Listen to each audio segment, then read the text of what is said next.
Enough said with Kyle Reese and Marcus Moore.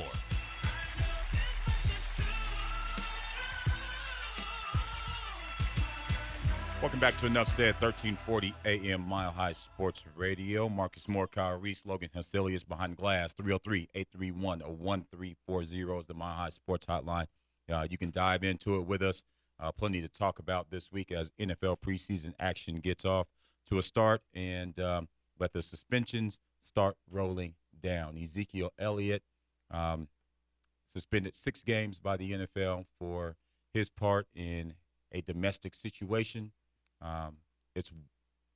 There's a lot of people scratching their head because it's not been litigated, but the NFL did find, or in their eyes, found enough there to suspend him for the first 6 games. So the Cowboys going without their leading rusher and star running back in Ezekiel Elliott for the first 6 games of the 2017 campaign. Marcus Moore, your thoughts initially when you see something like this roll down? A couple of different thoughts. One is the NFL is not going to take any flyers on this as far as they listen. They're serious about this right now. If you have any inkling of any kind of violence, they're going to prosecute you. And they're going to prosecute you in their own court. They took a long time to deliberate this and to kind of do their own research. And as you and I talked about with Zeke, I don't know if he did this. I don't have enough information. But where there's smoke, there's fire. And he's been involved with too many things, and a lot of things we don't even know about that have just starting to come out recently that have put him in this position, in this situation. The second is, how do you put yourself in this situation? Like, how do you continue to be this reckless over and over and over with multiple incidents, not just this one? In this situation, there was allegedly pictures taken and bruises to the alleged victim right after it happened. There's not much you can defend at that point. But to continue to put yourself in this situation just is beyond me. And third, the amount of money that he loses. He's going to lose, Coach, upwards of $2 million for a suspension. And now his contract is no longer. That's a lot of money to him. His contract is no longer guaranteed. His contract was fully guaranteed, but because of this suspension, it is no longer fully guaranteed. Now, we all, for intents and purposes, think that Ezekiel Elliott is going to be a Cowboy for the rest of his career, or at least for the next 8 to 10.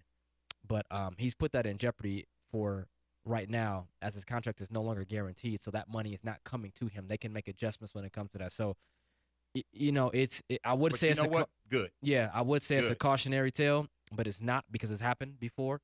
We've seen it happen too many times. We have too many guys that find themselves in this situation, and I just feel like Ohio State is a place that like most colleges, like a situation with not on the same level as Aaron Hernandez, but in a situation where colleges cover up a lot of stuff. If you can play, you're in a certain area, they cover up and take care of a lot of stuff. And we're starting to find out that Mr. Ezekiel Elliott was involved with a lot of different things, and whether a whole bunch of them were minor or major, they ended up being a major thing and cost him $2 million in a guaranteed contract in the NFL. I want to read this statement that Ezekiel Elliott released. I am both surprised and disappointed by the NFL's decision today, and I strongly disagree with the league's findings. I recognize the distraction and disruption that all of this has caused my family, friends, teammates, and the Dallas Cowboys organization, as well as my fans. For that, I am sincerely sorry. I admit that I am far from perfect, but I plan to continue to work very hard and on and off the field to mature and earn the great opportunity that I have been given. So he's saying the right things. He doesn't necessarily admit to anything, but he does say that he hasn't been perfect. I think we can all admit to not being perfect, frankly. But I don't know that we can lean too much on what he would say after being suspended. But where does he go from here in terms of getting back on the right track? Again, you mentioned it. He put his contract in jeopardy, and it's a scary position for a young player to be in because, again, you've got one good year in. The league doesn't owe you anything. So how do you bounce back from that? And come 7th game of the season, you're ready to play. I think as far as football is concerned, Ezekiel Elliott has been shown to be nothing but a professional. He comes to work every Sunday. He performs every Sunday. That's one thing he does do. It's the off the field matter. As far as his statement is concerned, I don't go by statements by any player because they're all written. You know, you want to come out and give me a statement, come out, don't have anything in front of you, come out on the podium and talk to me. You know, Michael Vick did something like that years ago. You don't come out. You know, I always say one of the biggest mistakes that Tiger Woods did was compose a written statement and then go ahead and read it out to us out loud. I mean, it just looked fake. It didn't look authentic, and you know, you can tell when somebody's really upset. As you said, Coach, he didn't admit to anything, but he did not admit to it either. You know, he didn't say he did it, but he didn't say he didn't do it. You know, so I think as far as the football is concerned, one thing that we can depend on Zeke for is to come up for us on Sundays. He is a professional when it comes to football. He knows the game. He's a great football player. He is a raw talent. He's a superstar talent with that offensive line. He'll be ready to go week 7. It just comes down to where he is and where he's going to prioritize his life between now and then and afterwards. As you said, this is the thing. I always say this, if you're not guilty, then come out and tell me you're not guilty, and you fight it till the cows come home if you're not guilty. If you are guilty, okay, then I don't want to hear your apology after you got caught. You know, it's okay. Then I'm good. You know what I'm saying? Because are you sorry now because you got caught, or were you sorry when you did it? Okay? You know, I don't know this situation well enough to get in depth in it, but I do know they found something. And they found enough to suspend this man for 6 games. He's got to figure it out. He's a young kid that's been having a great life at Ohio State, running around town, running around Columbus, doing what he wants to do. You can see how he acted in the St. Patrick's Day parade when he pulled the young girl's shirt down. That was some stuff you do when you was in college. That's a kid that's used to getting away with stuff. And he's been getting away with it. But now you play for the Dallas Cowboys and you're the leading rusher in the NFL. Doesn't work that way anymore. So I think now, if the light doesn't come on now, it's never going to come on. I'll say that.